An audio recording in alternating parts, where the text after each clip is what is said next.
Hello, my name is Dina Alicio. I'm a research associate at New Earth, and in this video I am going to show you how to use our new and improved user portal for the Social Hotspot Database. This is our new upgraded website, as you may have seen already. You can see that joining to follow any advancements in the Social Hotspot Database, you may want to follow us on Twitter or join our group on LinkedIn. And another way to keep up to date is to subscribe to our newsletter. So you can subscribe there by signing up.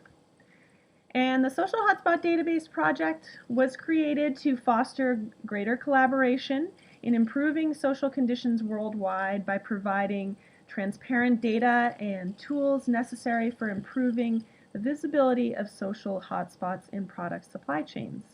So we offer both tools and services to accomplish this. Today I'm going to be talking about the online user portal, which is an analysis tool to aid in researching potential social impacts at the country and sector level. And we also offer the Social Hotspot Database as a licensed database within LCA software or lifecycle assessment software. Right now you can purchase it for use in OpenLCA, and it will hopefully be available for other LCA softwares very soon. It is an EcoSpold format, so it can be imported into other LCA softwares, although it may need to be optimized still. So the difference between the Social Hotspot Database in LCA software is that you can actually use a global input-output model, and that will provide data on labor intensity by country-specific sector or by your unit process. So you can set boundary conditions, and you can follow through with a complete life cycle assessment with a midpoint impact category in OpenLCA. For the user portal, this provides more general information for users that aren't necessarily familiar with life cycle assessment. And it also gives you all the metadata and sources and indicators that were used to calculate the risks. So the services that we offer are, if you're a company that's interested in performing a little more social reporting in your social sustainability reporting in your corporation or your business, we can help you do that by offering training or different strategies to take. And if you're interested in performing a social life cycle assessment, we can also assist with that. We also offer a social life cycle assessment course, and that's a 2-day hands-on educational program that you can sign up for as well. So getting more into the user portal now. So when you first come to our website, you most likely won't be signed in, and you do need to subscribe to use the user portal. So before doing that, you may want to get a little more information, and by going to the user portal page, you can find out some more about how the web portal looks and what kind of capabilities it has. So there's some information here, and you can get more info by looking at the capability and the uses, and we also have, besides this video, a PowerPoint presentation with slides that show screenshots of all the Social Hotspot Database web portal capabilities. If you're interested in subscribing, you can read more about the pricing down below. And portal info is same link here. The capabilities, that's going to be the same. And so as you can see, the Social Hotspot Database is constructed of 5 different social categories. And within those 5 categories, there are 22 social themes. Within each theme, there may be one or more indicators that make up the theme. And we actually have about 130 different indicators that are characterized by their level of risk or opportunity. And we use that word opportunity because we do not promote pulling out of a country just because there are high risk issues. We actually see it as an opportunity to improve the conditions there.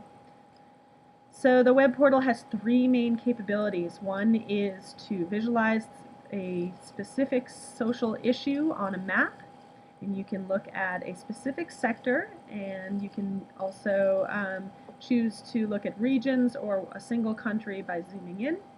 And the second capability is to look at multiple social issues on a bar chart for a selected 5 selected country-specific sectors. And the last capability would be to compare, say, 5 country-specific sectors again using their Social Hotspot Index, which is a way to assess by category the social risk that's associated with all the themes or all the indicators that make up that category, and also to find out which themes are contributing most to the Social Hotspot Index. So going back to the user portal, I will log myself in.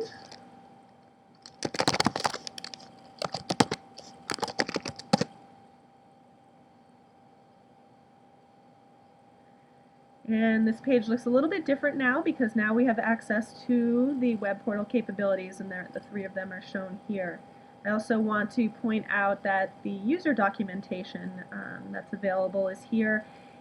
As before, you can look at this web portal tutorial, which is a PowerPoint presentation. This is available even if you have not subscribed. But the one document that is available once you subscribe is this umbrella document or supporting document that covers all of the indicators and sources that we used to create the database, and which is over 200 sources that we used. It also shows us the characterization methods for how we determined the risk, and it gives a good explanation on how the Social Hotspot Index is calculated. So let's dive right into the web portal now using the single issue risk maps first. And when you click on this first capability, you'll see that you have to choose between one of 5 categories. So right now we're going to stay with labor rights, and that loads up. And the first thing, you'll just go across from the columns. You'd first want to choose which themes you're most interested in. So perhaps you're interested in child labor and forced labor. And then you have to choose a single issue. So let's say we're interested in total child labor in a sector. So we have sector-specific data. We also have country-level data. That's because sometimes we had a percentage, we actually got quantitative data by sector, but we also have the total child labor risk in the country as well from a different source. So when there's more than one indicator, we have to have them shown differently so that we can see the data down below. And then you may be interested in a specific sector. If you're not, you can always choose country level. If we have sector level data, it's going to show up here. So say maybe you're interested in bovine meat products across the world and see what countries that has very high risk in.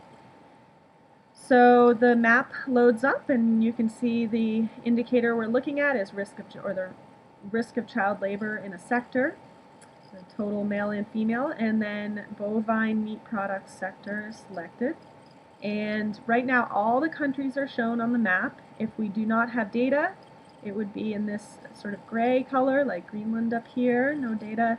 If we have no evidence of child labor, like in Canada, that means we had a source that said that there was no evidence in that country. Or if, I think in this case it says if no data found in country is an industrialized country, then we assume no evidence. So that's what was done there. You can also look at, let's see, let's find one with,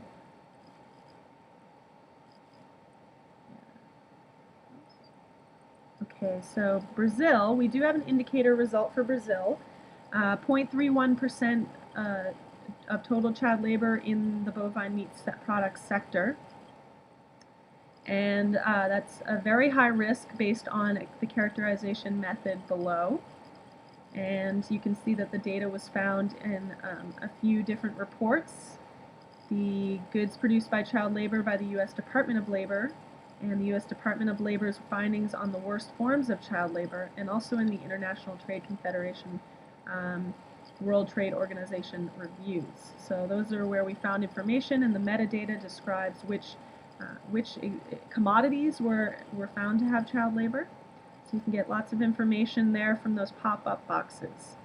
If you're interested in, if you're still not sure how to use the page once you're on it, you can look at this how-to text box below, a little information, but this is pretty self-explanatory. And then if you're interested in downloading an image of this page, you can export it this way and save the image on your computer. So that's the first of the 3 capabilities. And the second would be the multiple issue bar charts. So let's look at human rights for this one. And let that load for a few moments. In this visualization, you will get to choose 5 country-specific sectors. And a country-specific sector would be, country 3, sector 3, so one country-specific sector would be China metal products. And there it took a little while to load. And so below, you can choose 1 or more themes and 1 or more issues. So if you were interested in, say, gender equity as well, we can select that.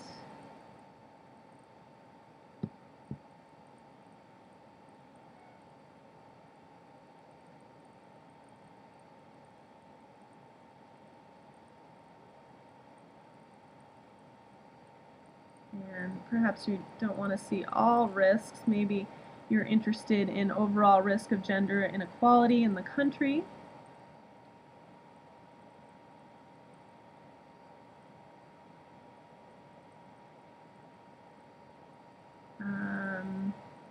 Perhaps risk of HIV. As part of the communicable diseases theme. And maybe, let's see, I believe we have sector level data for indigenous people. So the risk that indigenous are affected at the sector level.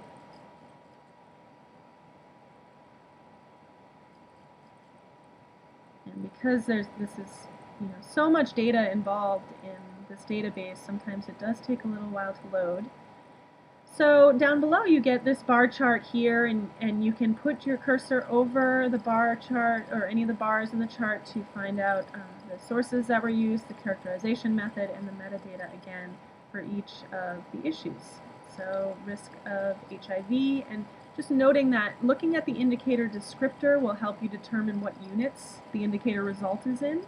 So the indicator result says 2, and that is 2 people per 1,000 adults have cases of HIV. And so that is a very high risk based on the characterization method listed below. So if you want to read into details there, you can see that indigenous people are affected in the Indonesia vegetable, fruit, and nut sector. However, the other ones are no evidence was found for indigenous issues. So lots of information there. Once again, you can find out how to use the page right here and also download a PDF form. So moving on to the last of the 3 capabilities, the Social Hotspot Index.